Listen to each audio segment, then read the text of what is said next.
It began early this morning with a sound that Moscow hasn't heard in decades. Tens of thousands of voices chanting in unison just outside the Kremlin walls. Resign. Resign. The words echoed through the narrow streets, rolling across the frozen river like a shockwave. According to eyewitnesses, the crowd gathered before dawn, forming first in small groups near metro stations, then swelling into a mass that no police cordon could contain. What began as a series of quiet vigils over rising prices and corruption has turned into something far larger. The first public demand for Vladimir Putin's resignation since he took power. Official media stayed silent for hours. The morning broadcasts played patriotic music and routine government updates, pretending nothing unusual was happening. But on social networks and independent channels, the images spread faster than censors could react. An ocean of people waving blank white banners, holding up copies of the Constitution, and chanting words that once would have meant immediate arrest. The police presence was heavy, yet hesitant. Officers formed lines but did not advance. "It's like they were waiting for orders that never came," said one witness near Pushkin Square. By mid-morning, journalists from foreign embassies confirmed that protests had broken out not only in Moscow, but in St. Petersburg, Yekaterinburg, and Novosibirsk. Many carried identical slogans. "Enough. 25 years is too long, and we want our country back." In some cities, state workers joined the marches. For a nation long accustomed to silence, the sudden roar of dissent felt almost unreal. "It's not anger," one protester told reporters. "It's exhaustion. We've been holding our breath for too long." Government reaction came slowly and carefully. The Kremlin's first statement referred to the demonstrations as localized gatherings expressing civic concerns. No mention of the resignation chants, no acknowledgement of their scale. Yet, inside government offices, the tone was far from calm. According to sources familiar with the situation, security chiefs held an emergency session just after sunrise. Internal reports estimated over 150,000 people participating nationwide, a number unprecedented since the early 1990s. Intelligence officers urged immediate dispersal, but senior advisors reportedly warned that a violent crackdown could ignite something uncontrollable. By noon, state television finally addressed the events, airing short clips of small, peaceful community meetings, while ignoring the massive crowds. Viewers saw smiling anchors speaking of healthy dialogue between citizens and the government, but outside, the dialogue sounded very different. The chants grew louder, the crowds denser. At several points, protesters began marching toward the Kremlin gates before being diverted by unarmed police. "We don't want blood," said a police captain, overheard telling his subordinates. "Let them speak." For now, internationally, the response was immediate. Western media called the protests a political earthquake. European leaders issued cautious statements urging respect for democratic expression. In Washington, a senior official described the scenes as the most significant internal challenge to Russian power in a generation. But inside Moscow, the tension was less about politics and more about the air itself, thick, electric, alive with something no one could quite name. As the midday sun rose over Red Square, the chants continued, echoing off government buildings. "Resign!" The word no longer belonged to a few dissidents. It belonged to a nation rediscovering its voice. And for the first time in decades, it wasn't clear whether anyone inside the Kremlin was still listening. By midday, Moscow was no longer functioning like a normal city. The main avenues leading toward the Kremlin were filled with people. Teachers, factory workers, doctors, students, moving slowly but steadily toward the center. The chants, once scattered, had merged into a single rhythmic roar that rolled through the capital like thunder. "Resign! Freedom! Enough!" Cell phone signals flickered on and off as authorities tried to jam communications, but it was already too late. The images had spread across the world. Tens of thousands of Russians standing shoulder to shoulder, defying fear itself. Inside the Kremlin, sources describe a scene of growing confusion. The president's inner circle was divided. Some urged him to appear on television immediately, to project strength and calm. Others warned that any appearance might fuel the unrest. "The streets are different now," one aide reportedly said. "They are not afraid anymore." In a rare move, several senior officials refused to sign off on an emergency decree authorizing mass arrests, citing unpredictable consequences. That phrase, so uncharacteristic of the disciplined Kremlin hierarchy, revealed the depth of uncertainty at the highest level of power. Meanwhile, the protests were spreading faster than the government could respond. In St. Petersburg, crowds surrounded the regional administration building, waving Russian flags upside down as a symbol of national distress. In Yekaterinburg, local police openly refused to detain protesters. "These are our people," one officer told a foreign reporter before turning away from his post. Videos of that moment went viral instantly, becoming a symbol of something larger, the first visible cracks in the system's obedience. On state television, anchors tried to maintain composure, reading pre-approved statements about social disturbances exaggerated by foreign influence. But even they looked uneasy. Behind the cameras, several editors reportedly walked out in protest after refusing to broadcast government propaganda. By afternoon, the flagship evening news was quietly canceled, an unprecedented decision in modern Russian history. "If the TV goes dark," wrote one online commentator, "it means the country has entered unknown territory." In the streets, the mood oscillated between euphoria and dread. Ordinary citizens began forming improvised security lines to prevent provocations or violence. Older protesters handed out tea and blankets. Younger ones used smartphones to live-stream the events despite heavy digital interference. In Pushkin Square, a small group climbed a monument and unfurled a banner reading, "Russia without fear." The crowd erupted in applause. For a moment, the tension broke into something almost celebratory until police reinforcements arrived. But the expected crackdown never came. Riot squads lined up along Tverskaya Street but didn't advance. Some officers removed their helmets, others simply stood in silence as chants rolled toward them. One witness described the moment as the strangest kind of peace, when everyone knows the rules have changed, but no one knows what comes next. By this point, the situation was drawing global attention. Live broadcasts from London, Berlin, and New York carried images of the crowds. In Brussels, European officials met behind closed doors to discuss the potential collapse of centralized control in Russia. In Washington, statements were more measured. "We are monitoring developments closely, but intelligence sources privately admitted they hadn't seen anything like this since the fall of the Soviet Union." Inside the Kremlin, pressure mounted. Reports suggest that President Putin was briefed hourly on the situation, but remained unseen. His silence only deepened speculation. Rumors spread that he had left Moscow, though government spokesmen denied it. What no one could deny was that the country was standing at a threshold. After 2 decades of absolute control, power was no longer emanating from the top. It was gathering in the streets. And as the clock passed noon, a new chant began to rise, low at first, then growing until it overtook the others. "We are not afraid." It rolled like a wave through the capital, echoing through every alley and over every rooftop. In that moment, something irreversible began. Not a revolution yet, but the unmistakable sound of a nation awakening from fear. By early afternoon, Moscow had transformed into something unrecognizable, a city suspended between defiance and disbelief. The crowds, far larger than in the morning, now filled the entire ring road. From the air, it looked like a living tide encircling the Kremlin, silent in places, roaring in others. The authorities, long accustomed to control through intimidation, seemed paralyzed. Police lines had dissolved into loose formations. Armored vehicles were stationed at key intersections, but none advanced. The government's old reflex, to crush unrest swiftly and decisively, appeared frozen by fear of what such an order might ignite. Inside the Kremlin walls, the crisis deepened by the hour. According to insiders, the presidential administration had effectively split into 2 camps. One faction pushed for an immediate emergency address to the nation, an appeal to patriotism and unity, the same strategy that had worked in past crises.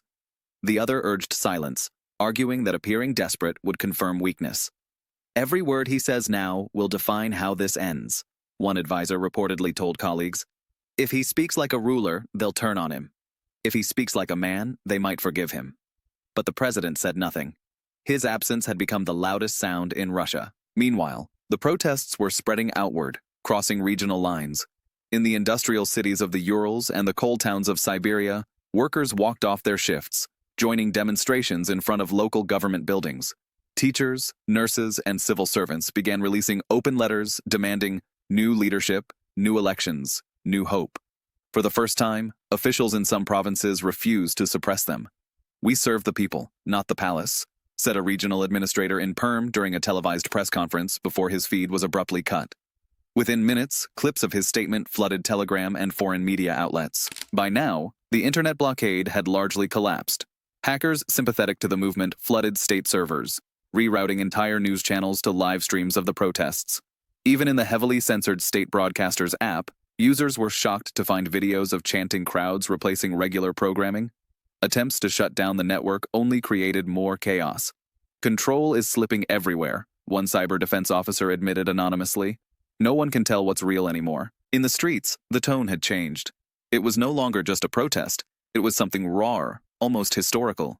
People carried portraits of imprisoned journalists and opposition figures. Others raised signs reading, "We are the country, not the regime." In Red Square, thousands of candles were lit in silence, forming the outline of the word freedom. The moment, captured by drones and seen around the world, became a symbol of unity in defiance. For a brief hour, the air itself seemed to hum with the sense that history was shifting, that something irreversible had begun. International observers were stunned. In Brussels, an emergency session of the European Council was convened to discuss the stability of nuclear command in Russia. In Washington, intelligence reports described the Kremlin as disoriented but not yet broken.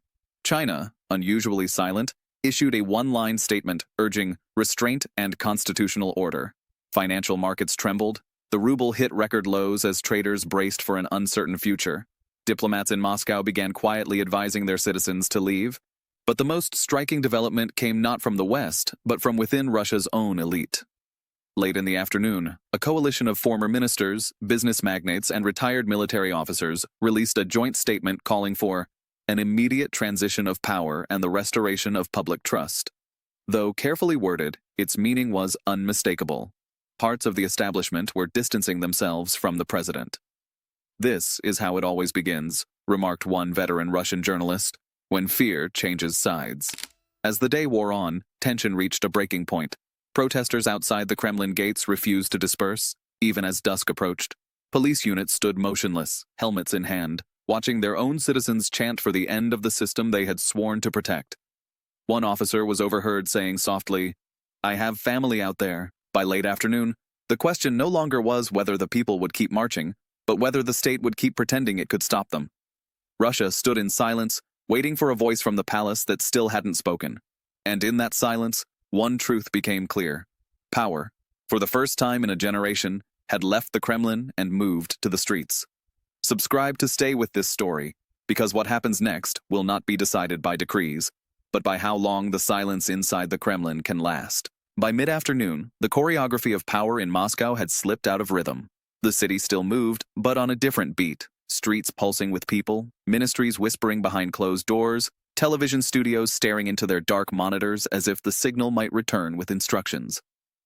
The most striking shift came from places that had never spoken above a murmur.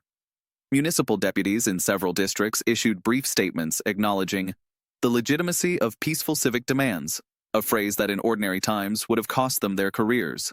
University rectors circulated internal memos promising that students detained at rallies would not face expulsion. Even a federation of small business owners urged authorities to avoid escalation and open a national dialogue. None of this would topple a government, but every such line was a hairline crack, and by midday there were thousands of them. Inside the security apparatus, the message discipline faltered. Regional commanders asked the center for clarification and received nothing but repetition. Maintain order, avoid bloodshed, stand by for further guidance. An officer described the afternoon briefings as a loop. No updates, only the same phrases read in more urgent tones. Units deployed along Tverskaya and the Garden Ring were told to rotate without advancing. The order sounded sensible until its meaning became obvious.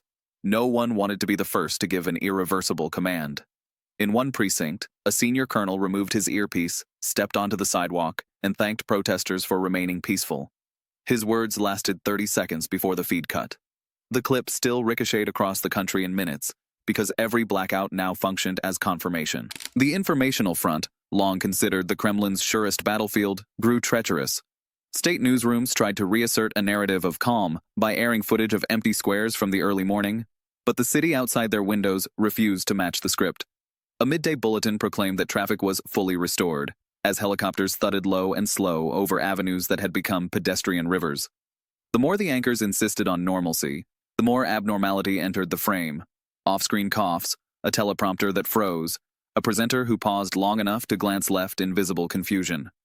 Producers whispered that the evening flagship broadcast might return with a conversation with the leadership, but no recording slots were booked and no crew was dispatched to the presidential residence. Silence had become policy dressed as programming. Economically, The shock began to harden into numbers. Cash withdrawals spiked as families hedged against the unknown. The ruble skidded, then recovered, then stalled, as if the currency itself were listening for the next chant in the streets. Supermarkets introduced quiet limits on staples. At fuel depots outside the capital, truck queues lengthened, not because supply was failing, but because managers demanded written guarantees that tomorrow's prices would not make today's deliveries a loss. Banks fielded calls from corporate clients asking whether payroll could be advanced by a week in case operations are disrupted. No one said the word collapse. Everyone behaved like it might arrive without knocking. Diplomacy, too, moved in the half-light. European capitals issued careful statements about dialogue and restraint, while their embassies requested additional consular staff and updated evacuation lists. Washington spoke in the language of procedure, monitoring, coordinating, assessing, while privately asking a question that no Allied protocol sheet could answer. Who exactly speaks for Russia if the voice behind the red lectern does not appear?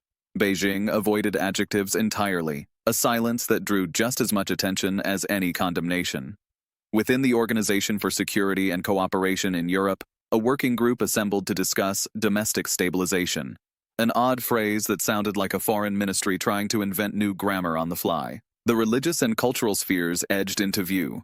A prominent cleric called for reconciliation and truth without fear, a line that registered because it used a word long avoided in official liturgy. Theater directors offered stages as warming points and phone-charging hubs, reminding the city that in other storms, artists had given shelter. A handful of athletes posted a single sentence on monochrome backgrounds, "No violence," which would have been forgettable if not for the names attached. In an authoritarian vocabulary, where statements arrive only when sanctioned, even a whisper can be an alarm. Beyond the capital, signals multiplied. In Nizhny Novgorod, local broadcasters cut to an unplanned town hall, where a moderator took calls from residents pleading for calm and change. In Rostov-on-Don, a convoy of interior troops rolled slowly through the center and then parked, engines idling, as if waiting for a command that never came. In Vladivostok, the city administration announced an early close for all schools to ensure family safety, a pretext so transparent it functioned as a siren.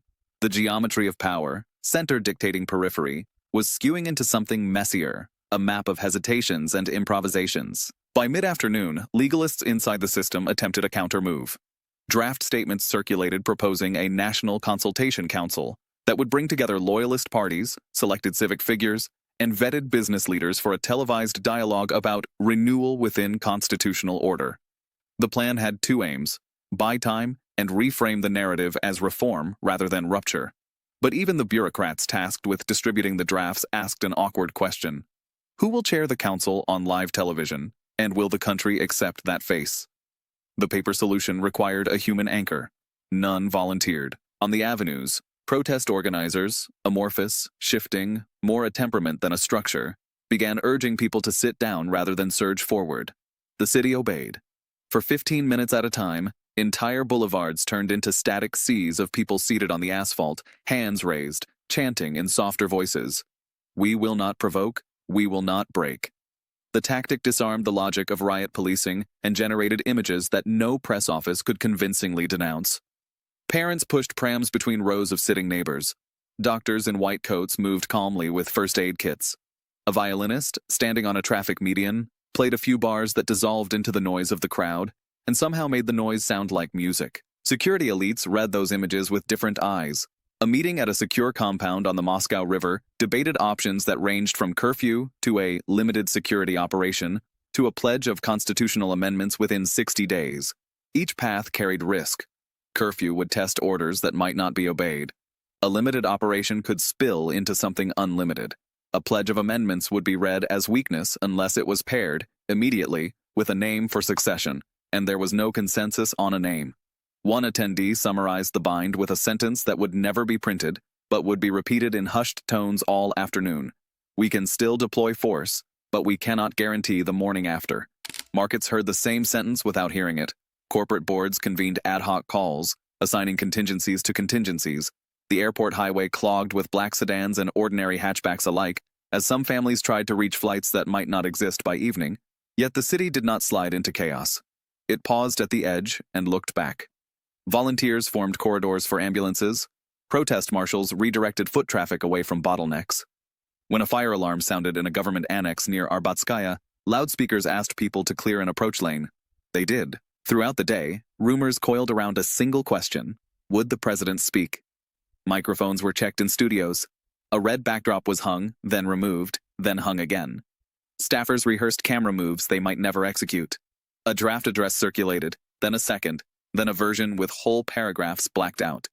Each new iteration was more modest than the last. A promise to restore order became a promise to listen. A vow to stand firm became a vow to stand for unity. By late afternoon, the only line that survived across drafts was the line that contained no verbs at all, the name of the country, and a pause long enough for a breath. What none of the drafts could solve was the displacement already visible in the streets. Authority had decamped from the podium to the pavement. The old method, assertion first, explanation later, no longer matched the scene outside, where explanations were happening in real time and assertions dissolved as they were spoken. That mismatch widened with every hour. The calculus inside the palace narrowed with every minute. And then, just as the sun tipped toward the horizon and the city lights prepared to flicker on, a brief advisory hit newsroom inboxes. A televised statement would be made, in due course, and a framework for national dialogue would follow. No time, no speaker, no venue. The bulletin had the texture of a hand extended in a dark room. Whether anyone would take it, and what the city would look like if they didn't, was the question hanging over Moscow as the chants rolled on, steady and unafraid, into the next hour. By the end of the day, Moscow no longer felt like a capital. It felt like a question mark written across the map of an exhausted nation. The sun had sunk behind a haze of smoke and winter light, and the city was suspended in an eerie calm that carried no promise, only anticipation. The chants had quieted, replaced by murmurs and songs that drifted through the streets like echoes of something ancient and collective. From above, the aerial images looked almost impossible. Hundreds of thousands of people filling the boulevards in perfect stillness, candles in their hands, the air trembling, not with fear anymore, but with waiting. Inside the Kremlin, the lights stayed on. Multiple sources describe a scene unlike any in recent Russian history. Aides moving in silence, guards standing motionless, officials reading from contradictory memos. The president, according to two people briefed on the situation, had refused to flee the capital. Leaving now would mean it's over, one of them quoted him as saying. Staying means I still exist. Yet existing was no longer the same as ruling. Power, once centralized in a single voice, had dispersed into the streets, into the whisper networks, into the minds of millions who had stopped believing in inevitability. At around 7 p.m., an unannounced broadcast cut into all major state channels. The screen flickered, the sound stuttered, and then a familiar silhouette appeared behind a desk. For a moment, the country held its breath. The president looked older than the last time he had been seen, his eyes searching for a script that no longer mattered. Citizens of Russia, he began, his voice steady but subdued. Our country faces a time of trial. We must preserve unity, law, and dignity. The words were meant to calm, but they landed like dust. There was no promise of reform, no apology, no resignation, just appeals to patience, duty, and order. It lasted 6 minutes. Then, the screen went dark. What happened next was not organized. It didn't need to be. The crowd in Red Square erupted, not in violence, but in applause. It was the sound of a nation exhaling after decades of holding its breath. People waved flags not of opposition parties or regions, but plain white sheets. Drivers honked horns in rhythm with the chants. The same word rose again, louder than before. Resign! But now it wasn't a demand shouted in anger. It was a statement of fact, as inevitable as gravity. Inside government buildings, a chain reaction began. The Speaker of the Duma was the first to issue a letter calling for a peaceful constitutional transition. Within an hour, 3 regional governors followed, resigning in solidarity with the people. Even high-ranking security officials began releasing carefully phrased statements about maintaining stability during the change of leadership. None of them used the president's name. That omission spoke louder than any declaration. By nightfall, the protests had spread to nearly every major city. In St. Petersburg, demonstrators gathered outside the Winter Palace, holding candles shaped like question marks. In Kazan and Samara, soldiers stood among civilians, their weapons slung low, their faces expressionless. There were no orders to fire, no instructions to disperse. For the first time in a generation, Russia's chain of command had gone silent.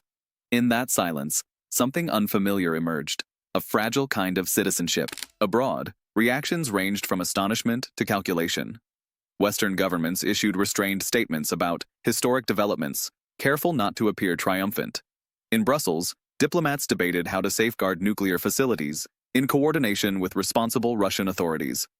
In Beijing, state media broadcast a single sentence: "Every empire ends the same way, quietly." The remark was quickly deleted, but circulated online within minutes. Markets wavered, then steadied, as if trying to price the end of an era. As midnight approached, Moscow became a city of whispers and candlelight. Volunteers handed out tea to the protesters who refused to leave. Churches opened their doors for the first time in years to host vigils for peace and transition.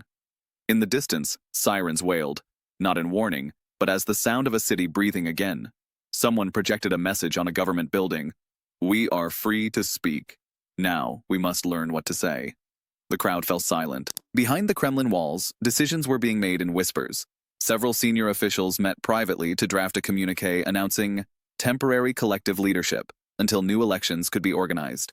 Whether the president himself agreed to the arrangement remains unclear. What is known is that by the early hours of the morning, an official convoy quietly left one of the Kremlin's side gates. It headed west, without sirens, without ceremony, disappearing into the night. At dawn, Moscow awoke to a city transformed. The barricades were gone. The air was cold, still, and heavy with the scent of burned wax and gasoline. On the steps of the State Duma lay thousands of candles melted into a single golden sheet. The streets were littered with paper signs, handwritten, smudged by rain, but all carrying the same message: no more fear. The regime had not formally fallen. No one had formally replaced it. But the old order had already dissolved in the minds of its people. For the first time in a quarter century, Russians were speaking openly, loudly, and without waiting for permission. The word resign had become something more than a demand. It had become the beginning of a sentence that no one had dared to finish until now. And as the morning light crept across the Kremlin's empty windows, the world watched in silence, knowing that whatever would follow would not be dictated by decrees or slogans, but by a single, irreversible fact: the fear was gone.